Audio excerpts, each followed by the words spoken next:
Okay, good morning, everybody. Sorry I'm running a little bit late. It's super chaotic right now.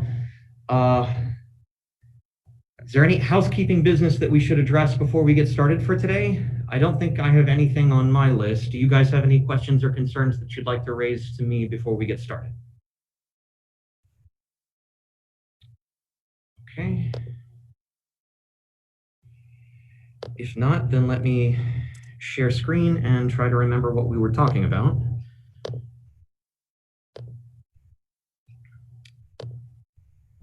Okay. If it's visible.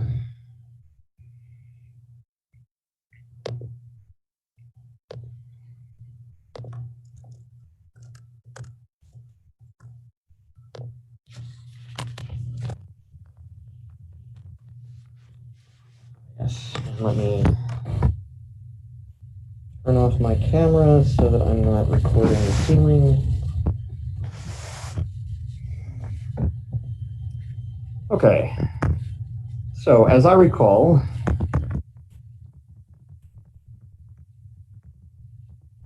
we have previously been discussing the Lagrangian formulation of classical mechanics, Lagrangian formulation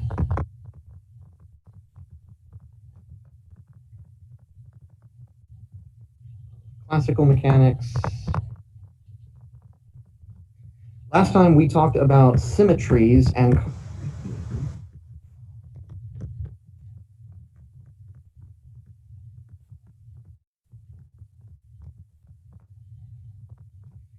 we started off with a simple case of cyclic coordinates.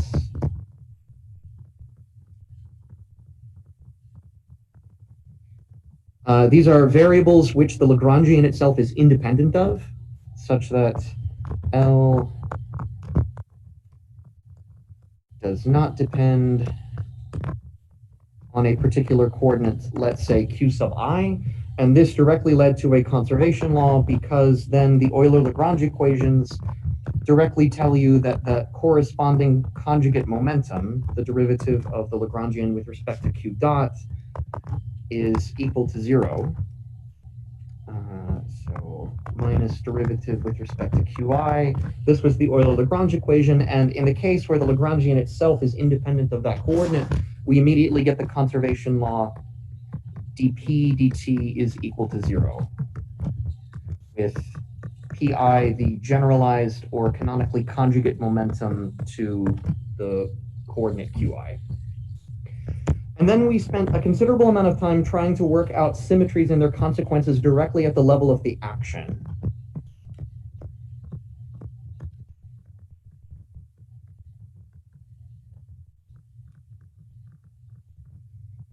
And there we looked at the transformation of the action from its value along one trajectory or along some set of boundary conditions to a modified action evaluated along a modified trajectory. And that changing of the boundary values leads to a changing in the value of the action. So we got a different answer precisely because of the different boundary conditions.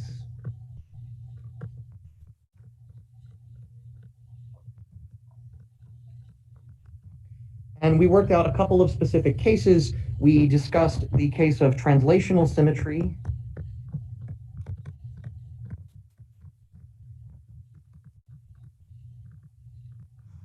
And we saw translational invariance led to conservation of linear momentum. This was the same as what we had when we discussed the cyclic coordinates. But the big advantage was the ability to now discuss symmetries that cannot be cast as translations of some kind, especially ones involving time. So we looked at time translation invariance.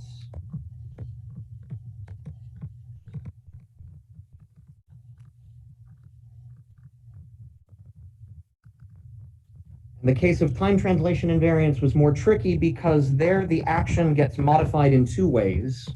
It gets modified both because the Lagrangian is changing because it's now on a different trajectory along satisfying different boundary conditions, x prime of t, x prime dot of t, but also because the limits of integration have changed. So now you go to ti prime and tf prime. So that combination meant that you didn't just get something involving coordinates and momentum, but the Lagrangian itself entered. And here the conserved quantity was the Hamiltonian. And the Hamiltonian, in the simple one-dimensional case with one independent variable, we worked out was a velocity times the momentum minus the Lagrangian itself. And we saw that for a Lagrangian which is equal to kinetic minus potential energy, the Hamiltonian correspondingly is the total energy. Okay, and I believe this was where we stopped. So I'd like to continue this discussion today. There was one other small example that I wanted to work out, the case of rotations, which is really just translations in the angle variable. But we can work this out how it appears at the level of the Lagrangian, and then we will attempt to generalize this to the full power of Noether's theorem, which shows that any continuous differentiable symmetry will always lead to a conservation law of this kind. And you can construct what that conservation law is. Okay, so let's start off with a simple case of rotations in 2 dimensions, just for illustration purposes.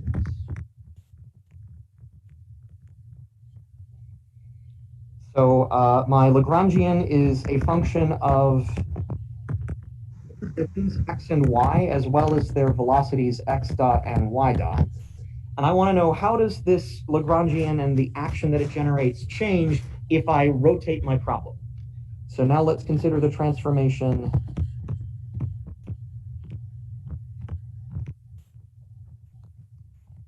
x prime of t, y prime of t is obtained from the original x of t and y of t by a rotation matrix. And this rotation matrix in 2 dimensions was very simple. This was cosine theta, sine theta, minus sine theta, cosine theta.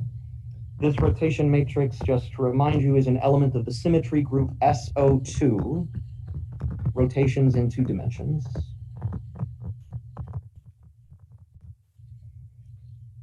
So I can work out what this is for any angle, but if the transformation is a large angle, then I have to keep lots of terms in the Taylor series when I'm evaluating the impact on the action.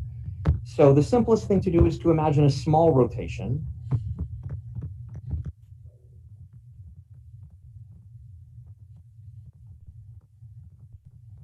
So I will take my rotation angle theta and replace it by an infinitesimal rotation epsilon. And this gives me x prime of t, y prime of t equals, if I plug in the Taylor series approximation for sine and cosine, this is cosine epsilon, sine epsilon minus sine epsilon, cosine epsilon, x, y. So this is 1 epsilon minus epsilon 1, x, y, and the corrections to this are starting at order epsilon squared. That's where there's a non-trivial correction from cosine. It's interesting to note the particular form of this matrix. Once I've taken the small angle approximation, I get something that looks like 1's on the diagonal plus epsilon times something that is purely antisymmetric, 0. So this matrix has a particular form. If this is ij component, this is the unit matrix, whose components are the Kronecker delta ij. And this epsilon is multiplying the antisymmetric tensor, which is the Levi-Civita symbol, epsilon ij. Sorry for the notation collision here, right? This is my infinitesimal, and this is the 2-dimensional antisymmetric Levi-Civita symbol.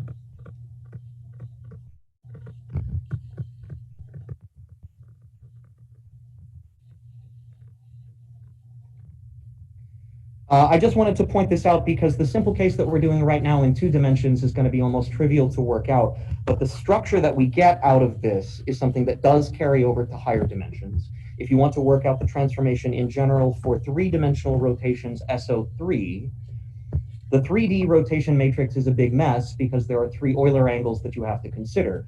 But if the rotation overall is infinitesimal, it will still have a form that looks like this. You're going to get the identity matrix plus epsilon times now the 3-dimensional antisymmetric Levi-2Ds.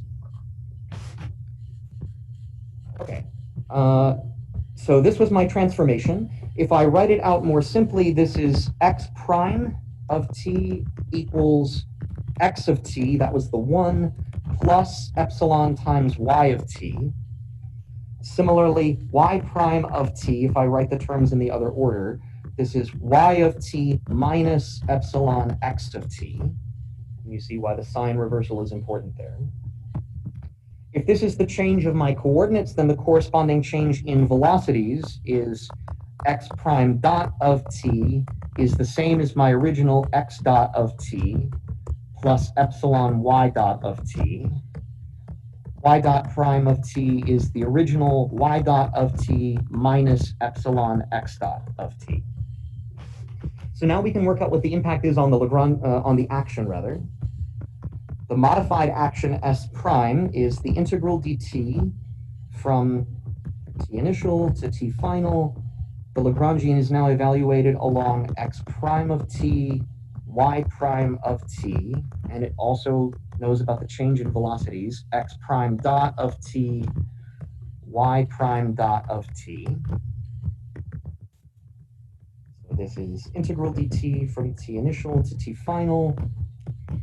Now if I plug in the specific form of my transformation, this is x plus epsilon y, y minus epsilon x dot plus epsilon y dot, and y dot minus epsilon x dot. And so now we expand in a Taylor series to linear order and epsilon, just like before. This is equal to the original Lagrangian of x and y, x dot, y dot, plus the corrections from each of the terms. So the first one is derivative of the Lagrangian with respect to the x coordinate times the shift in the x coordinate is epsilon y, plus the derivative of the Lagrangian with respect to the y coordinates. The change in y is minus epsilon x, plus the changes in the velocities, derivative with respect to x dot, and the change is epsilon y dot, plus derivative with respect to y dot, and the change in y dot is negative epsilon x dot. And the things that I'm ignoring are order epsilon squared or higher. So in the same way as before, if I split up all of the terms, I have s prime equals the original action s coming from the unmodified Lagrangian. This is essentially the Kronecker delta piece here. Plus integral over time from t initial to t final. I'll pull out the overall factor of epsilon. So I have y times derivative with respect to x minus x times derivative with respect to y, plus y dot times derivative with respect to x dot minus x dot derivative with respect to y dot. And things that I've thrown away are order epsilon squared or higher. So now in the same way as before, I subtract the original action, I divide by epsilon and take the limit epsilon going to 0 to get the derivative of the action with respect to epsilon. So this is integral dt from t initial to t final. I'm going to group the terms in the corresponding way so that I have y derivative with respect to x plus y dot derivative with respect to x dot minus x derivative with respect to y plus x dot derivative with respect to y dot. Now I don't have to write plus order epsilon squared anymore because now I've taken the limit epsilon going to 0. The only crucial step to remember is that after you've taken epsilon to 0, these unmodified trajectories satisfy the Euler-Lagrange equations. So that means that my derivative with respect to x is equal to the time derivative of the derivative with respect to x dot.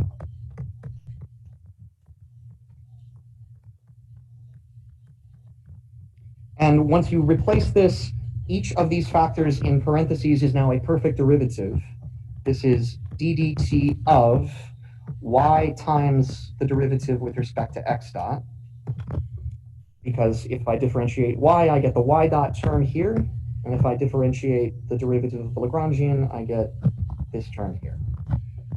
And in the same way, this is d dt of x derivative with respect to y dot. And so again, we recover the result that must always be true, that this change in the action is a perfect time derivative that is sensitive only to the endpoints. And the quantity that is being conserved is this one, minus x derivative with respect to y dot. This is ds d epsilon. And if it's a symmetry, then this derivative with respect to epsilon is 0. That is, if the action is invariant under this transformation. And again, for this to be true for any set of conditions, that means the integrand itself must be 0. And so this is giving me conservation of the quantity y times px minus x times py. It's more recognizable if you flip the minus sign, when this is, of course, the z component of angular momentum.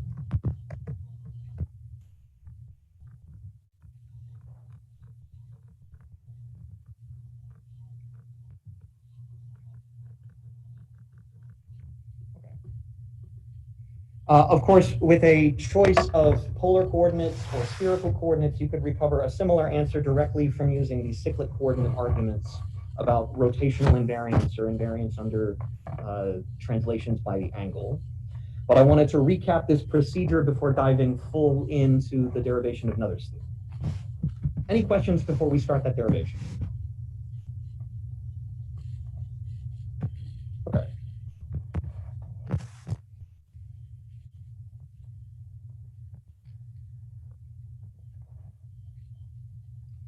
All right. So these are all just special cases of the general Noether's theorem.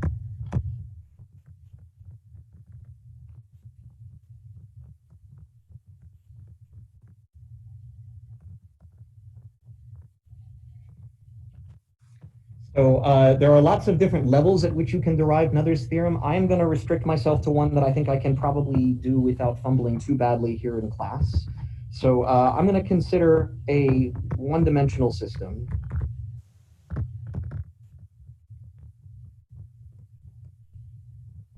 So I'm just going to have my Lagrangian be a function of QI's and QI dots. I don't want to worry about different components of different vectors. And so we want to consider a general transformation.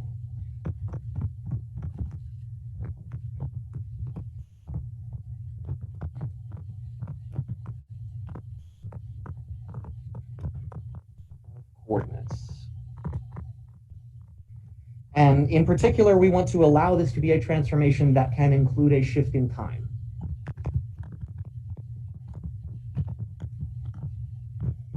So I'm going to define my new coordinates. So q prime of t, this is coordinate I, is a transformation of the original coordinates. So this depends on q1 and q2, dot, dot, dot, down to qn. And I'm going to parameterize this transformation by epsilon. So we're going to do the same strategy as before. We want to consider an infinitesimal version of this transformation. It's a little bit awkward to try and talk about this without writing down a specific form of the transformation. But I need some small parameter epsilon that I can take to 0 at the end so that my transformation turns off. So my requirement is that for epsilon goes to 0, my transformation is the identity operation, right? So no transformation. I left some space in between when I was writing this because now I want to also consider the possibility that I have a shift in time of my coordinates. In that case, this epsilon describes how my coordinates get transformed into each other. Think of this like a rotation where I can scramble up the different coordinates. But in addition to that, I could have a shift in time. So I could have t minus epsilon here. And I'm going to put a coefficient c in front of that. Q2 of t minus c epsilon on down the line up to Qn, and Qn is also evaluated at t minus c epsilon. So I want the time shift to also be controlled by epsilon. So when I take epsilon goes to 0, the time shift turns off and my coordinate transformation turns off in the same way. The reason that I have this c here is because I want to allow the possibility of time transformations, but not require it. So this c is just going to be a number that I'm going to take to be either 0 or 1, depending on whether I do or do not want to include a time transformation. C equals 0 or c equals 1. It's not going to matter too much for these purposes. Okay, so this is my setup. This is a highly multidimensional problem already because I have many variables to consider. So this is the transformation of coordinate I, so I'm going to put a label I on this transformation phi. This is the transformation that will give me coordinate qi prime. So with this notation, this condition that I'm imposing here is that when epsilon is equal to 0, then my phi I is equal to qi, the original coordinate. Okay, so this is the transformation that I want to make. Now you can see why this is going to get really hairy really fast, because now I need to work out what the impact of this is on the time derivative. I need to know qi dot prime. So there are lots of ways that I can take a time derivative of this thing. The first thing that I realize is that I'm going to have a whole lot of terms that I have to add up, because each coordinate qi depends on all of the other ones qj. So from the start, I'm going to have a sum over which coordinate I'm going to differentiate with respect to. To get that differentiation, first I have to take the derivative of phi I, that is the ith coordinates answer, with respect to a change in coordinate qj. If I take that derivative with respect to qj, the time dependence comes in through that shift. So this is the time derivative of qj, and this thing is evaluated at time t minus c epsilon. So this is equal to sum over j d phi I dqj. And then this quantity is qj dot evaluated at the shifted time t minus c epsilon. This derivative of the transformation is also evaluated at the shifted time. So this has time dependence and it has epsilon dependence, and we need both. So this depends on time t minus c epsilon, as well as an explicit epsilon dependence from that rotation, quote unquote. Okay, let me check that I have not fumbled anything before I try to continue.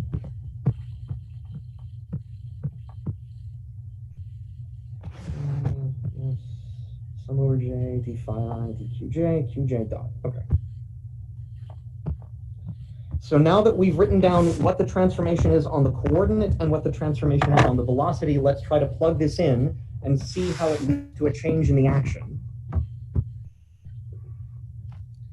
So the modified action S prime is the integral over time of the Lagrangian, which depends on all of these coordinates. I will write qi of, oh, I don't know, I think if I write i's, that's going to make it more complicated. Let's just say q prime of t and q prime dot of t. keeping in mind that now the limits of integration have changed because of the potential time shift. So now I'm integrating from T initial plus C epsilon to T final plus C epsilon. So the strategy is going to be the same as before. All right, I can write down explicitly what these transformations are. I don't know how helpful that's going to be. This is my phi of q's and epsilon here. This is going to be my sum over j d phi. Oh, I see I didn't write my index correctly here. This is d phi I dqj, so that I have a repeated index that's being summed over. D phi I dqj times qj dot. So the strategy is going to be to take the derivative with respect to epsilon and then set epsilon equal to 0. If I knew the explicit form of my transformation, I would do it the way that we just did it before, of doing a Taylor series expansion for epsilon being small. Since I don't, I'm just going to take the derivative of the left-hand side directly. So I will go directly to ds prime d epsilon, evaluated at epsilon equal to 0, equals d epsilon of all of this stuff. Integral ti plus epsilon c tf plus epsilon c dt, Lagrangian of phi of q1, q2 prime, q1, q2 dot dot dot qn epsilon, and sum over j d phi dqj qj dot. So there are lots of places to differentiate by epsilon, and that's what's going to make this complicated. One piece is going to come from shifting the limits of integration. Another piece is going to come from the time dependence, the time shift of the arguments themselves. So remember that this is q of t minus epsilon c. So when I take the derivative with respect to epsilon, I'm going to have a term that hits this. I'm also going to have a term that hits the explicit rotation angle at fixed value of the time. And I'm going to have all of this stuff both in the position dependence and in the velocity dependence. So it's just a matter of staying organized with all of these pieces.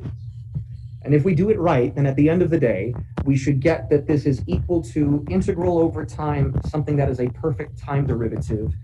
And our goal is to identify what is that thing. How do I compute that thing in general for any transformation phi? So let's see if we can get it to work out. The first thing that I'm going to do is to take the derivative and find the impact on the limits of integration, because that's simple and I don't have to worry about changing anything else inside the integrand. So we already saw what it did for the case of time translations. When I take the derivative and I shift the upper limit, I get the value of the Lagrangian at the upper limit. So this is Lagrangian at t final minus Lagrangian at t initial. And in this case, this derivative with respect to epsilon is accompanying that coefficient c. So there's an overall factor of c that comes along with it. So I can turn off my time translation if I put c equals 0. Is this step clear? I didn't want to repeat this exercise of splitting up the integrands. Remember we had t initial plus epsilon c, t final plus epsilon c, and we wrote it as the original integral from t initial to t final plus a correction term. This is where this comes from. So that piece is straightforward. And after I set epsilon equal to 0, this is my original Lagrangian, the unmodified piece. Plus, now we have all of the ways that epsilon can differentiate the transformation itself. So one saving grace for this is that at least now my limits of integration have gone back. If I'm taking derivative with respect to epsilon of the stuff inside, and I'm not taking the derivative on the limits, then I just set epsilon equal to 0 there. All right, so we're going to get a whole lot of sums when we do this.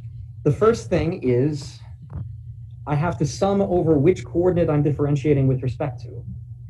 So first I have a sum over I, derivative of the Lagrangian with respect to the coordinate qi.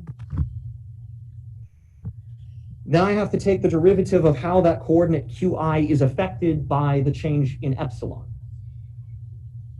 So now I have to have the derivative of the transformation phi. So this is my phi I of all of these different coordinates. So I take the derivative of phi I with respect to the coordinate qj. So now I have two sums over I and j.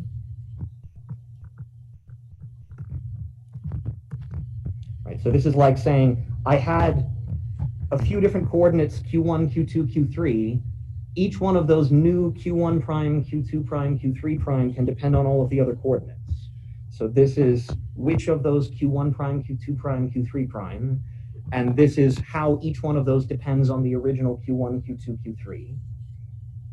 But I'm still not done, because the way in which the transformation depends on epsilon, remember this is epsilon that we're taking the derivative with respect to here. The way that qj depends on epsilon is through its time dependence. So it enters through the derivative of qj with respect to time, and the amount of the time shift is negative epsilon c. So this is which q prime term. This is which q inside q prime. This is it depends on it through its time dependence. Depends on epsilon through time. And this is the amount of time shift.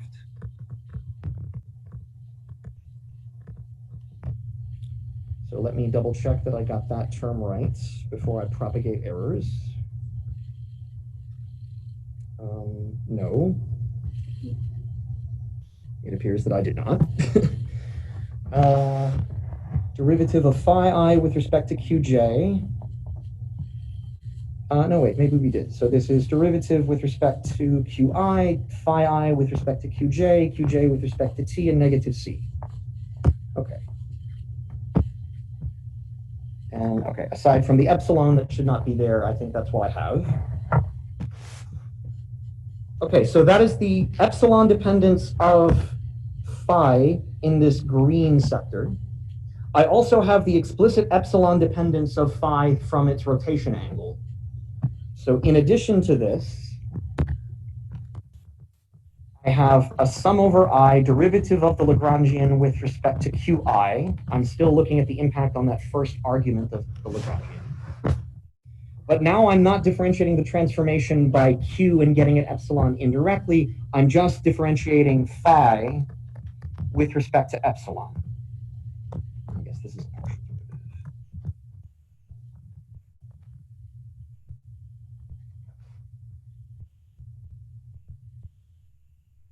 So this is the explicit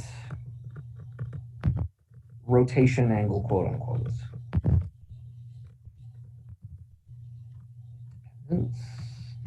Right. Still on track.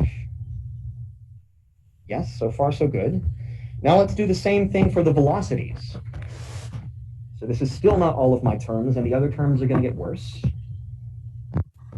So now I have to sum over the derivative of the Lagrangian with respect to qi dot. And then I have to actually take the epsilon dependence of all of these velocities. So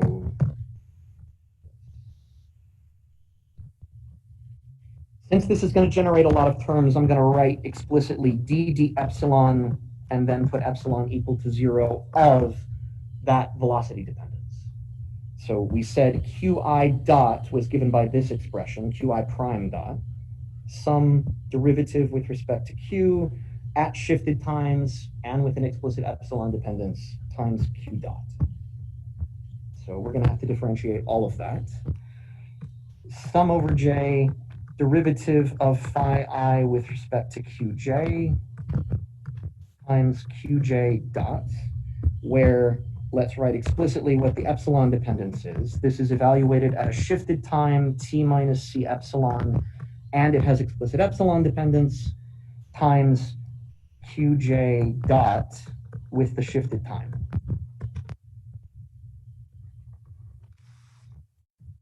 And let's open up the parentheses and see what we get. I will close my braces here.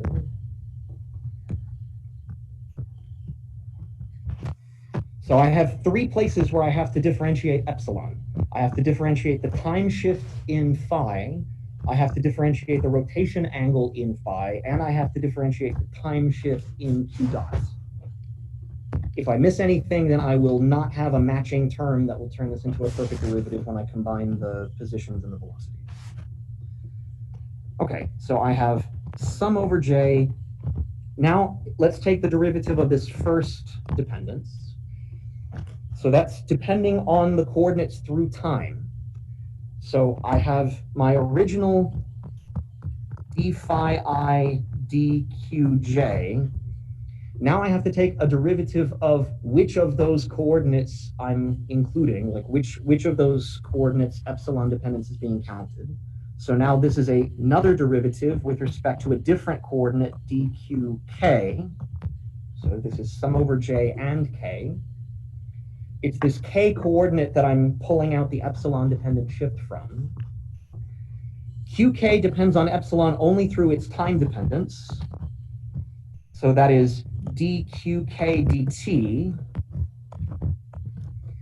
And the amount of that time shift of coordinates k is minus c.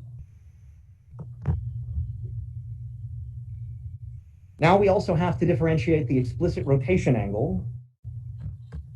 Plus, we have sum over j d phi I. Oh, and I already forgot one of the important things, that I have this explicit factor of q dot that comes along with it. So I did not differentiate qj dot. So now I take the derivative of the rotation angle. So I have d phi I dqj. And now I take the second derivative directly with respect to epsilon. And I still have my qj dot. And so for the last piece, I have to take the derivative of qj dot, this last factor in red. So I have sum over j d phi I dqj. And so now I have the derivative with respect to epsilon of qj dot. That only depends on epsilon through its time dependence. So this is dqj dot dt. And the amount of the time shift is negative c. Let me make sure that I've got all of my terms before I keep going. Yes, sum over j and k, second derivative with respect to two different coordinates, velocity minus c qj dot, the explicit epsilon dependence, which should have a qj dot with it, and then a second derivative term. Looks good. Okay, so let's plug all the mess back in and see where we stand. So we have ds d epsilon equals, we had c times final Lagrangian minus initial Lagrangian from the shift in the boundary. We have the terms that came from the derivatives with respect to position. So integral dt from the original t initial and t final. So this first term is sum over ij, derivative of the Lagrangian with respect to qi. derivative of phi I with respect to qj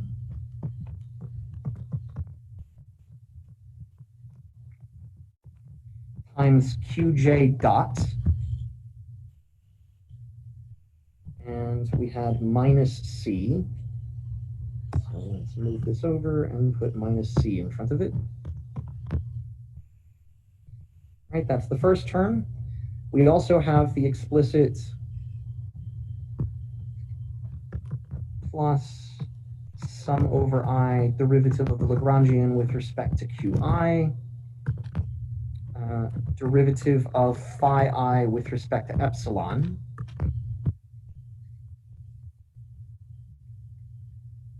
And then now we have the other three terms that came from the velocities. So this is plus, I had a sum over I and j and k now in this first term. Derivative of the Lagrangian with respect to the velocity qi dot. Second derivative of the transformation with respect to two of the coordinates, qj and qk, times qk dot and qj dot, and this one also came with a factor of minus c, plus a piece that had the explicit rotation angle again, sum over I and j, derivative of the Lagrangian with respect to qi dot, second derivative of the transformation phi I, which includes both qj and epsilon, qj dot, and the last term is sum over ij, derivative of the Lagrangian with respect to qi dot, derivative of the transformation with respect to qj, times now the second derivative qj double dot, and this one also comes with a factor of minus c.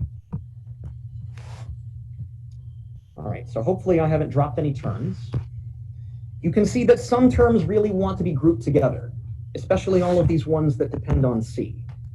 These guys,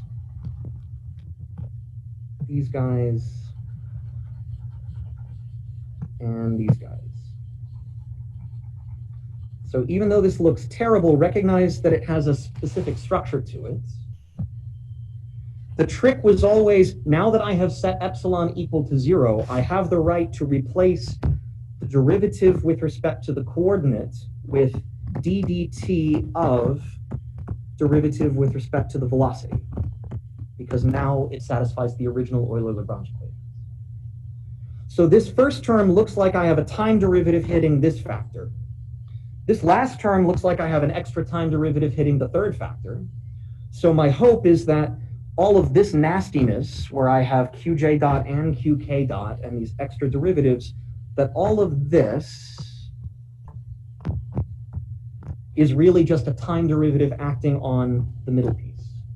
Because then this starts to look like product rule. This looks like d dt of a times b times c, where this is factor A, this is factor B, and this is factor C. So let me try to group those terms together. Group the highlighted terms.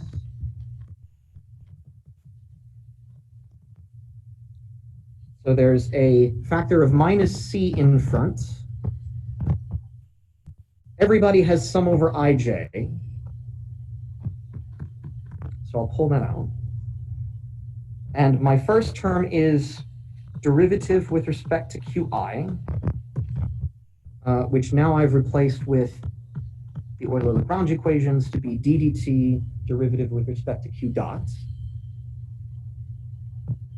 The second term is times the rest of this stuff. So this is d phi I dqj, qj dot, plus the second term is derivative of the Lagrangian with respect to qi dot times a big mess. The big mess is sum over k, second derivative of phi I with respect to qj and with respect to qk, times qk dot. And I still have that original qj dot sitting around. And the last term is derivative of the Lagrangian with respect to qi dot, derivative of phi I with respect to qj, times d dt of qj dot. And now I'm happy because I see clearly that I have d dt of term A, d dt of term C, and this quantity is in fact d dt of derivative of phi I with respect to qj. Because now that epsilon has been set to 0, this thing depends on time only through the unshifted trajectories. So this is in fact a complete set of product rule terms, and all of this stuff together is equal to minus c sum over ij, a total derivative d dt acting on the product derivative of the Lagrangian with respect to qi dot, derivative of phi I with respect to qj dot. So that is a considerable success because we've managed to combine terms coming from the position and terms coming from the velocities. If we'd messed up minus signs or something somewhere, this combination wouldn't work. So this already gets us most of the way to the final answer. We have ds d epsilon equals, that first term we already showed can be written for this case of time translation as a total derivative. This is integral dt t initial to t final, and this is d dt of c times the Lagrangian itself. The stuff that we just worked out is another perfect derivative, so minus d dt of c sum over ij, derivative of the Lagrangian with respect to qi dot, derivative of phi I with respect to qj dot. And so the last exercise is that I need to combine the terms that have the explicit epsilon dependence, that rotation angle theta. And if we set this up right, these should also combine together in a form that looks like a total time derivative. So those last pieces are plus sum over I, derivative with respect to qi,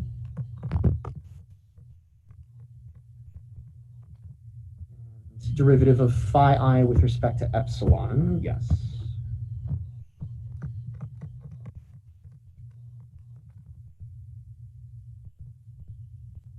Plus the last piece, which is, I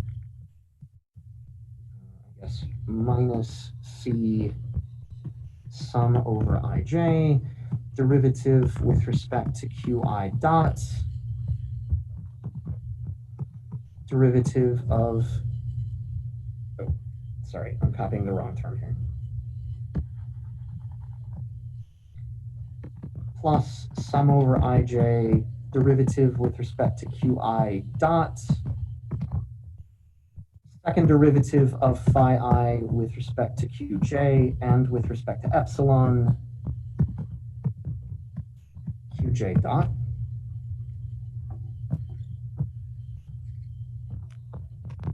So we want to play the same game as before. I want to take my derivative with respect to qi and use the Euler-Lagrange equations to replace this with d dt of derivative with respect to qi dot. Now, this is the first term of a product rule pair. The second term that goes along with it should be derivative with respect to qi dot, which I have, and everything else should be d dt of derivative of phi I with respect to epsilon. And indeed it is.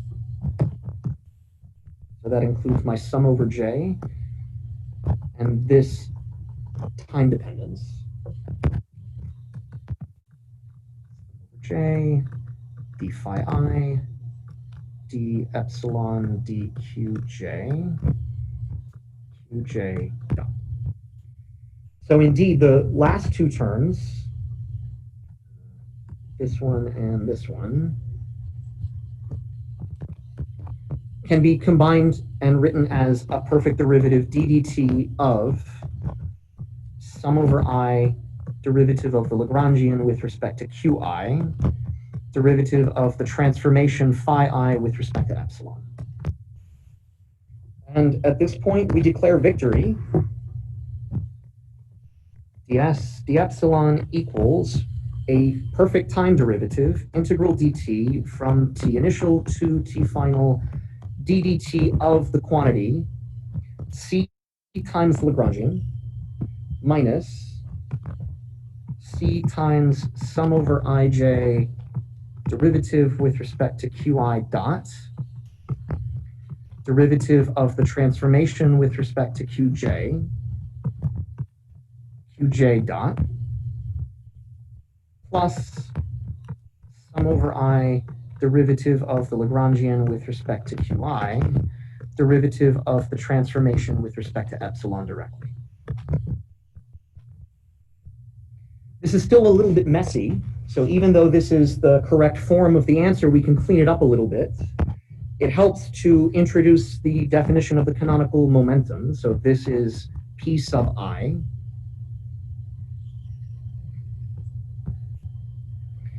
Also, now that epsilon has been set equal to 0, this transformation is trivial, right? Since my phi I equals qi after epsilon equals 0, d phi I with respect to qj is going to be 0 unless I is equal to j. And if it is equal to j, it's going to be 1. So this is just the Kronecker delta ij. And that Kronecker delta is going to let me eliminate, say, the sum over j and set j equals I.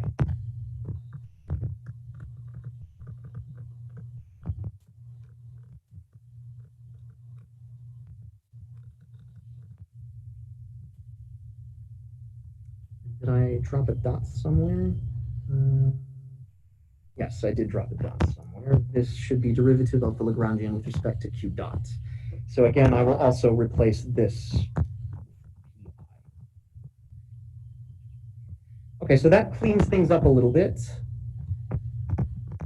Yes, the epsilon equals integral dt from t initial to t final, perfect time derivative of the quantity c times the Lagrangian minus c times sum over I pi qi dot, now j is equal to I, plus sum over I pi explicit derivative of the transformation with respect to epsilon.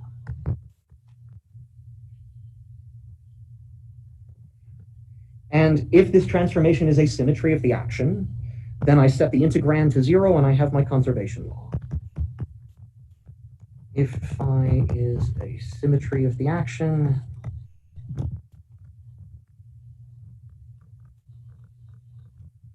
then the derivative with respect to epsilon must be 0, and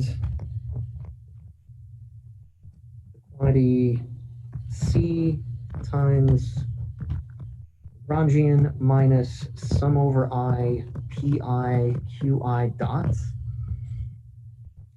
plus sum over I pi d phi I.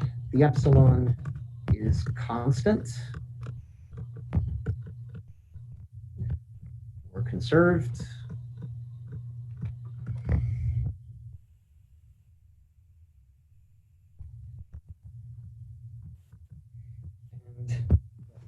Verify that this is in fact what I was supposed to get.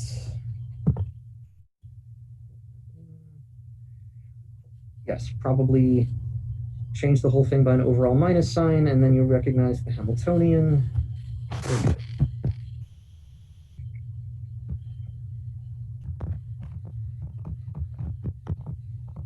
Also true if you change an overall minus sign.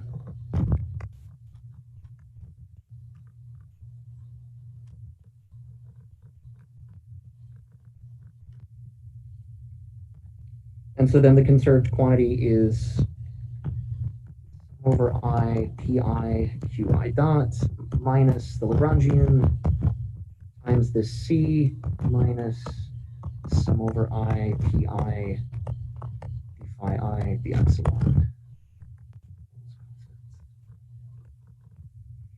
And we see that this encapsulates both of the kinds of transformations that we've discussed already. The time translation here, this is governed by the Hamiltonian, and then this is your generalized rotation. So this could be the rotation angle, it could be translations,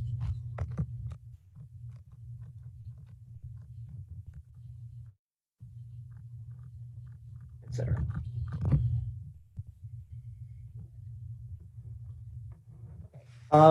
I think this was the final answer that I was trying to drive towards. There are other expressions of Noether's theorem. I think the best one, the one that is most clear and most useful in practice, is the one that you will construct for quantum field theory, when you really have space and time entering in a symmetric way. Then you'll get a version of a continuity equation where you will have a charge and a current. That's probably the most useful version of Noether's theorem, but I wanted to show you how this arises in general as a symmetry of the action, even at the level of the quantum mechanics rather than quantum field theory. Okay, so this is the proof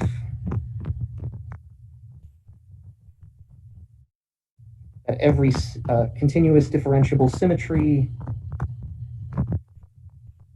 leads to a conservation law.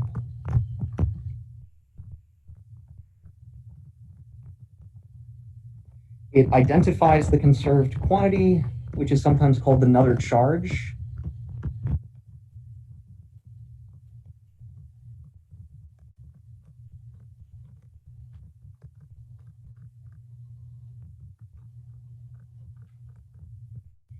And this last statement is one that we're going to have to come back to a little bit after we discuss Hamiltonian mechanics and the Poisson bracket.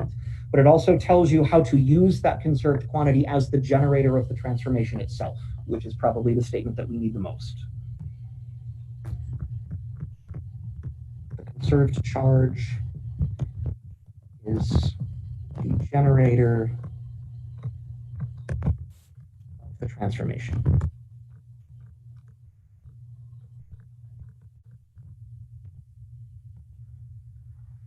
This last statement is one that will be very helpful. This is very similar to what we showed when we said that the translation group T of A can be written as e to the minus I generator times A. And this quantity was e to the minus I momentum over h bar times A. So this was for the special case of translations where the generator is momentum.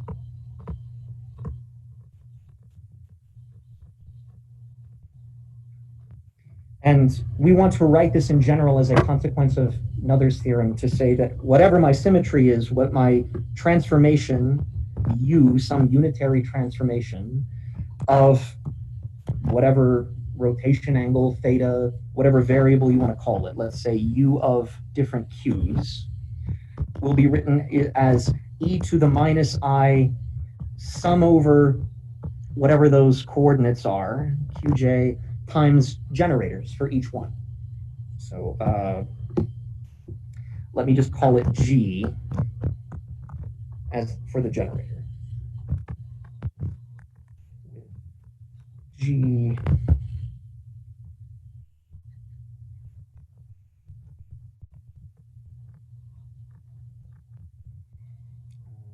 the generator of symmetry transformations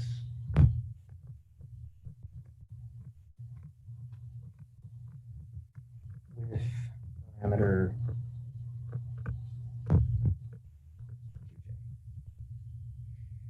So I think this is probably the form that we will need and use the most in quantum mechanics, where we will write something like the time evolution operator as e to the minus I Hamiltonian times time.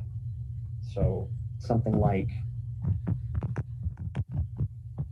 time evolution U of t is e to the minus I Hamiltonian times time. Don't quote me on this minus sign here. I always forget whether it's e to the plus I or e to the minus I. But the point that I want to emphasize is that if you have a unitary transformation that is performing time evolution, there is no accident that that time evolution is being driven by the Hamiltonian. And this is a general statement that follows as a consequence of symmetry transformations in physics. Okay, that was a very long and hairy derivation, but I hope it was insightful, at least at some level, and not just a pure sadistic exercise. Any questions on this before I switch topics a little bit and start discussing Hamiltonian mechanics? Okay.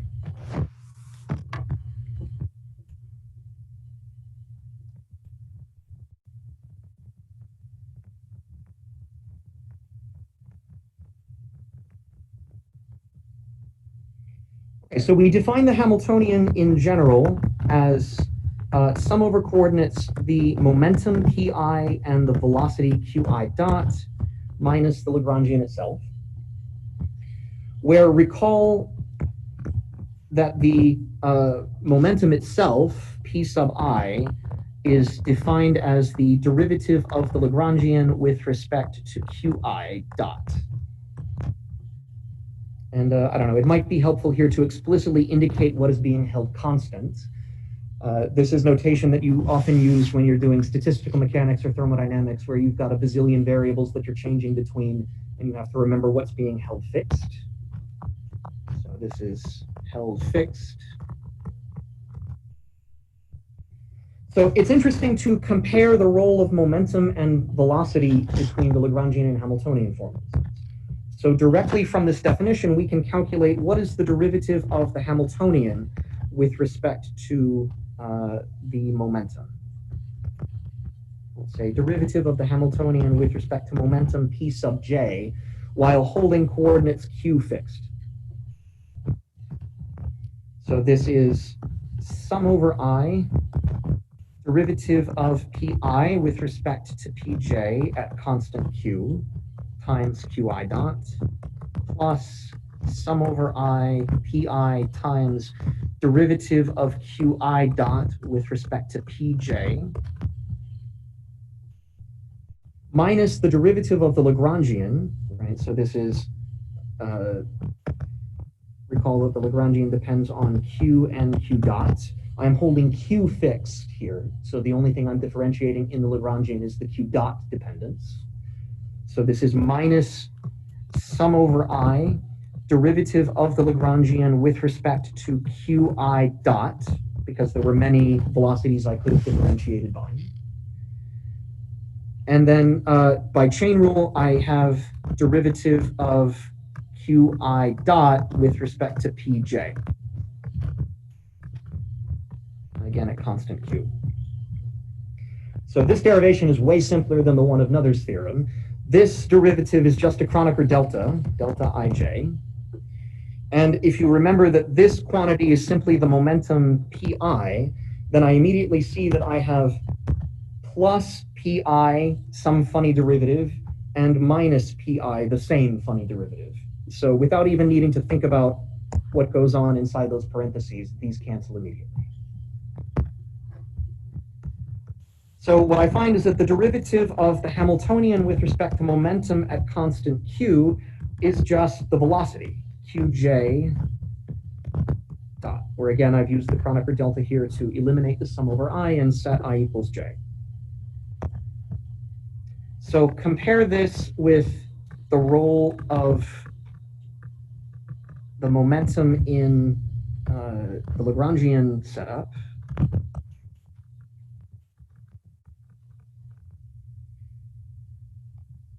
So it looks like effectively this definition of the Hamiltonian is swapping the role of the momentum and the velocity, whereas the Lagrangian depended explicitly on the velocity and the momentum was a derived quantity obtained by differentiating it. For the Hamiltonian, it's the other way around. This general form is known as a Legendre transformation, and it always does this.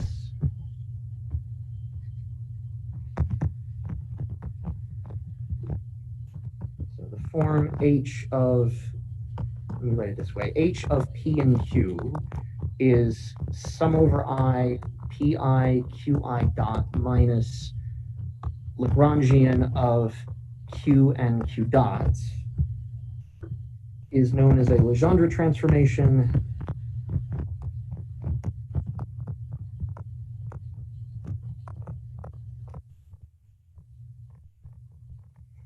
And specifically, this exchanges the role of P and Q dots.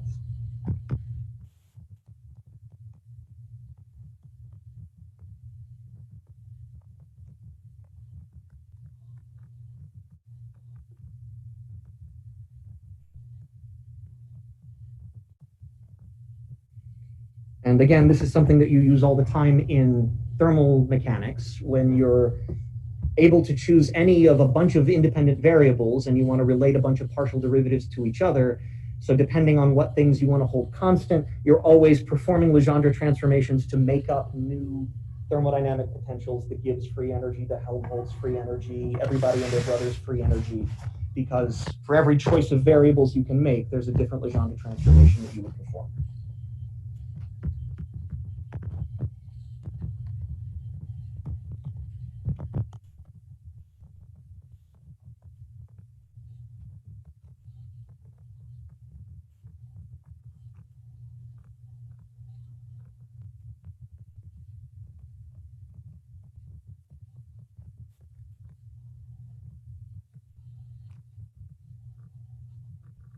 Different free energies related by Legendre transformation.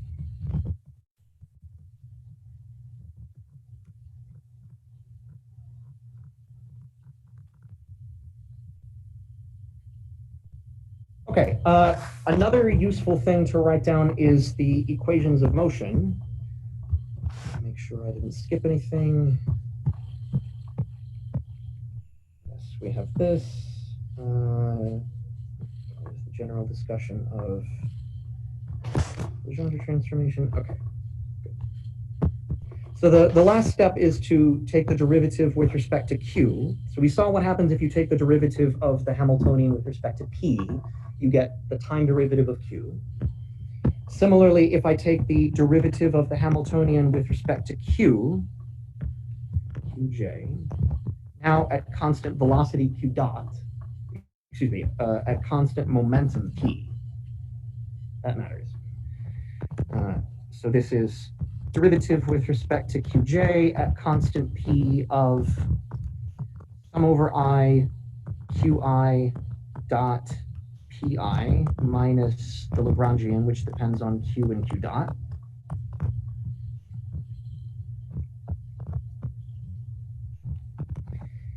Okay, if I'm holding P constant, then I do not differentiate the P in the first term.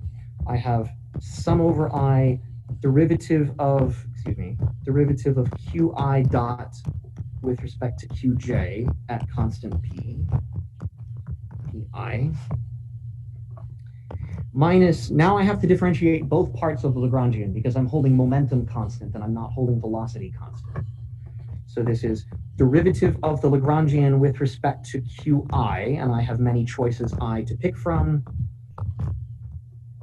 So this is now at constant Q dot because of the arguments of the Lagrangian, and then chain rule is derivative of Qi with respect to Qj, constant P if you like, minus the velocity dependence, derivative of the Lagrangian with respect to Qi dot at constant Q.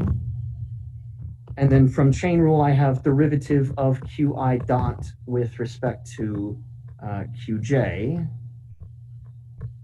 at constant P.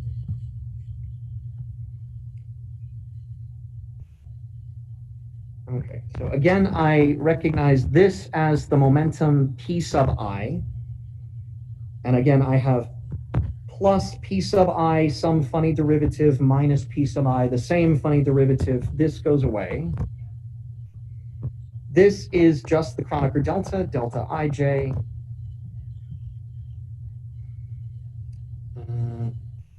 And what am I missing here?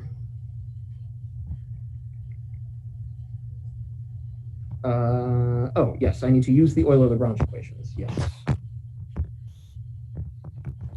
So I have minus derivative of the Lagrangian with respect to Qi, Qj, after I've set j equals I. And from the Euler-Lagrange equations, this is the same as ddt of derivative of the Lagrangian with respect to Qj dot. which is just derivative of the momentum p sub j. This is just p sub j dot. There we go. So what we found is that the derivative of the Hamiltonian with respect to qj at fixed momentum was minus pj dot, and we found that the derivative of the Hamiltonian with respect to p sub j at fixed q is positive qj dot. These seem almost like definitions or silly one-line exercises that follow directly from the definition, but these are the full equations of motion for how to evolve your system forward in time. So these are Hamilton's equations. Equations of motion. And the advantage here is that these are two first-order equations of motion instead of the Lagrangian equation, which is a second-order equation.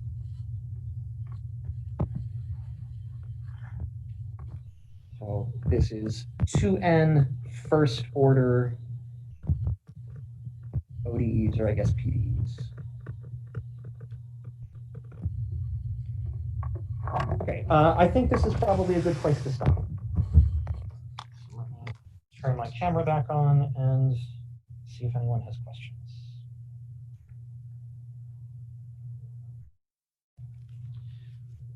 Okay, that's it for me. Any questions or comments from you guys?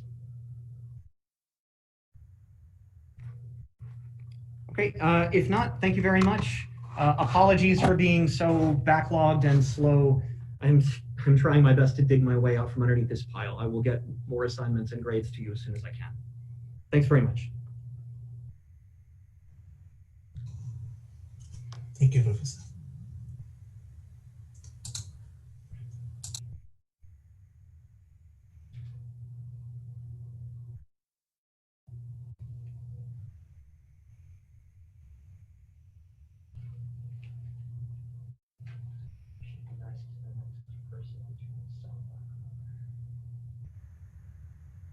But it didn't say, because of others, it didn't.